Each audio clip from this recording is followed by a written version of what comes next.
राधे राधे। जय जय श्री राधे। श्री हरिवंश राधा वल्लभ लाल की जय हो। सभी संतों हरिभक्तों की जय हो। पूज्य गुरुदेव महाराज की जय हो। युगल जोड़ी सरकार की जय हो। सभी संतों हरिभक्तों की जय हो। वृंदावन धाम की जय हो। आज के आनंद की जय हो। जय जय श्री राधे। श्री हरिवंश। बहुत बहुत स्वागत है आपका हमारे चैनल में। कल आपको पता है बड़ा ही पावन दिन है।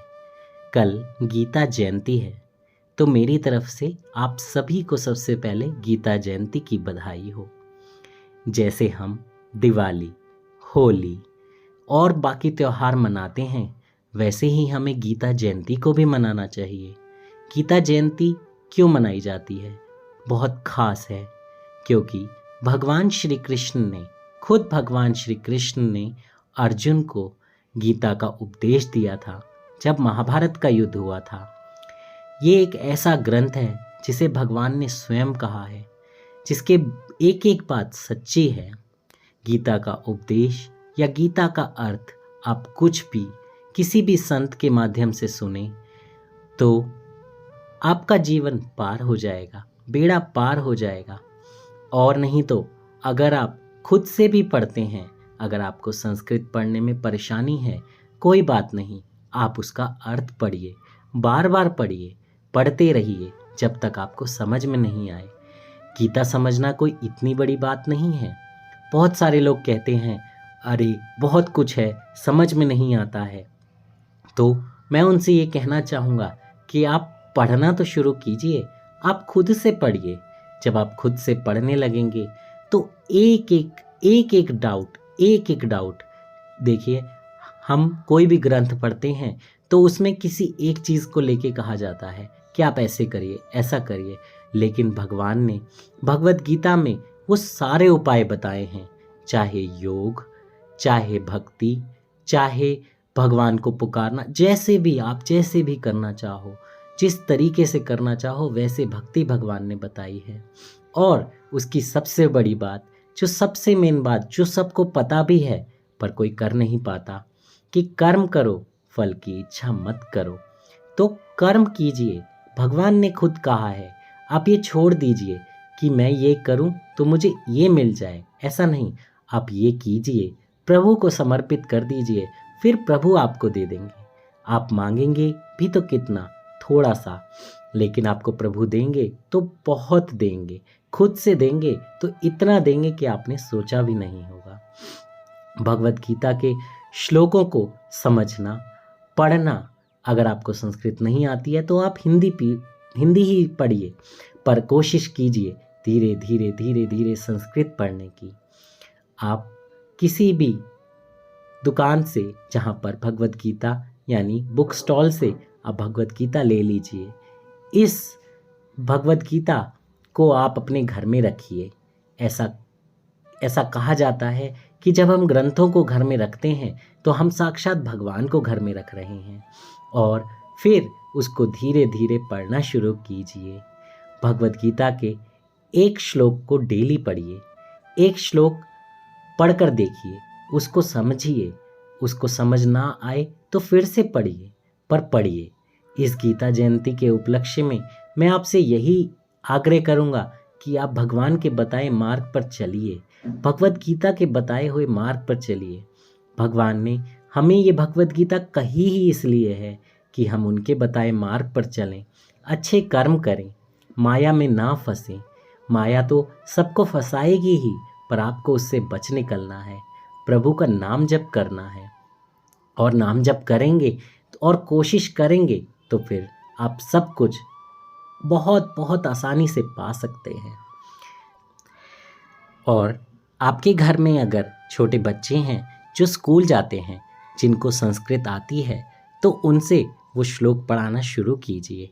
आपके बच्चे भी धीरे धीरे भगवत गीता का अध्ययन कर सकेंगे। इस्कॉन में तो 8वें 9वें साल के बच्चे को ही भगवत गीता के श्लोक सिखाए जाते हैं। हमारा भी बाल गुरुकुल है, जहाँ पर हम 11 साल से बड़े बच्चों को भगवत गीता के श्लोक सिखाते हैं, क्योंकि भगवत गीता एक बहुत महान ग्रंथ है, एक बहुत बहुत महान भगवान के द्वारा कहा गया ज्ञान है, जिसे अपनी ज़िंदगी में उतारना बहुत ज़रूरी है, बहुत ज़रूरी है। मैं आप सबसे इस गीता जयंती के उपलक्ष्य में यही प्रार्थना करूँगा कि आप कोशिश कीजिए, अभी से शुरू कीजिए, तभी आप कुछ समय बाद उसको समझ पाएंगे। अगर आप कोशिश ही नहीं करेंगे तो आप कुछ कर भी नहीं पाएंगे। देखिए, कमाने के लिए भी तो कोशिश करनी पड़ती है।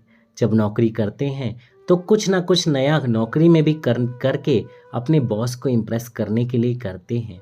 और देखिए, वो तो ऐसा बॉस है जो कभी आज यहाँ है, कल किसी और कंपनी में होगा, कोई और आपकी जगह आ जाएगा। लेकिन भगवान श्री कृष्ण हमारे ऐसे बॉस हैं जो हमेशा हमेशा हमेशा हमारे साथ रहेंगे। और वो कभी डांटेंगे नहीं, वो कभी लड़ेंगे नहीं, वो कभी गुस्सा नहीं करेंगे।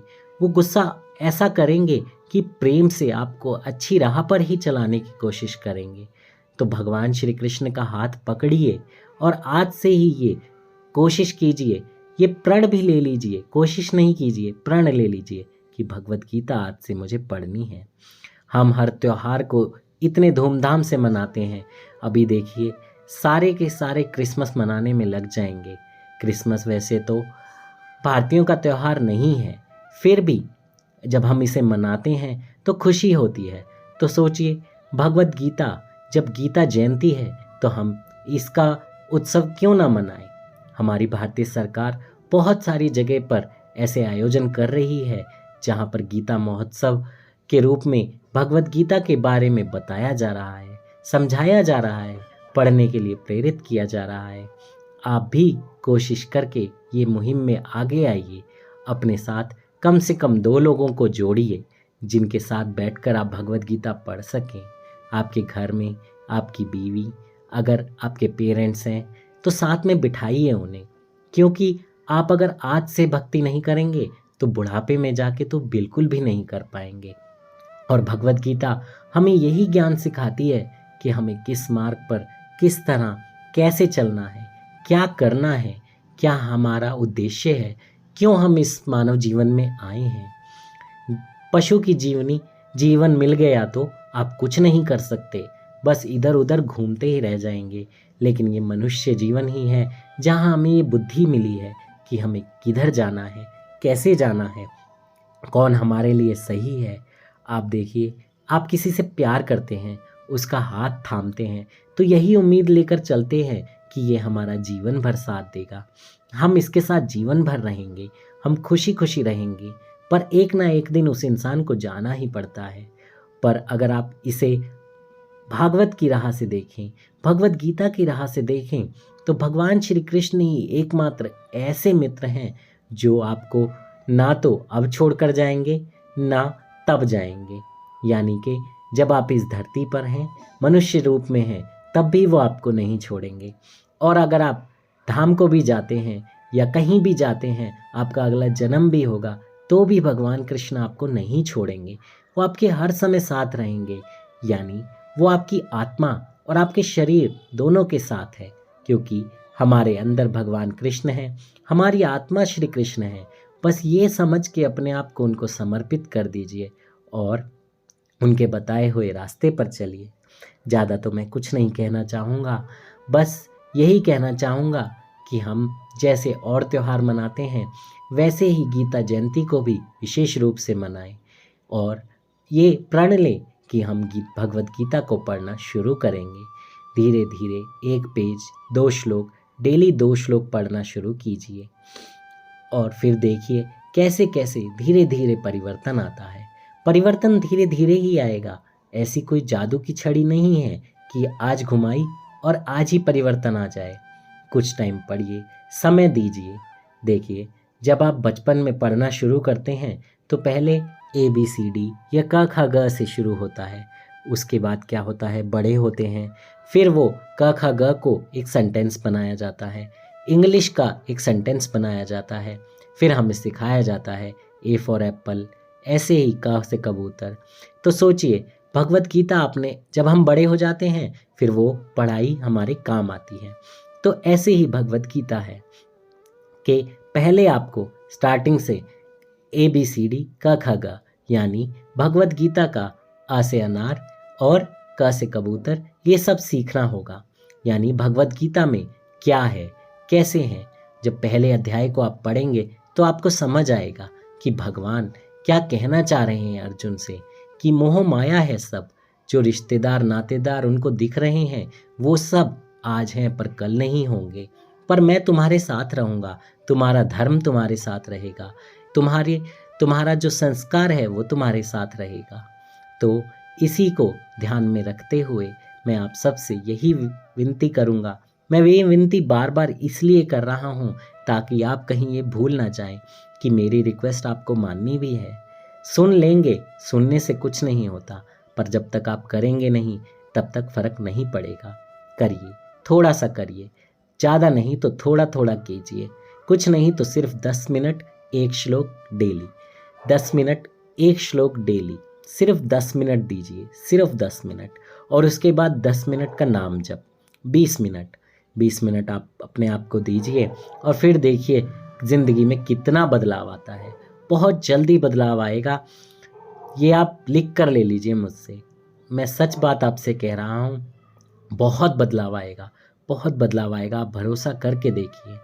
जय जय श्री राधे श्री हरिवंश।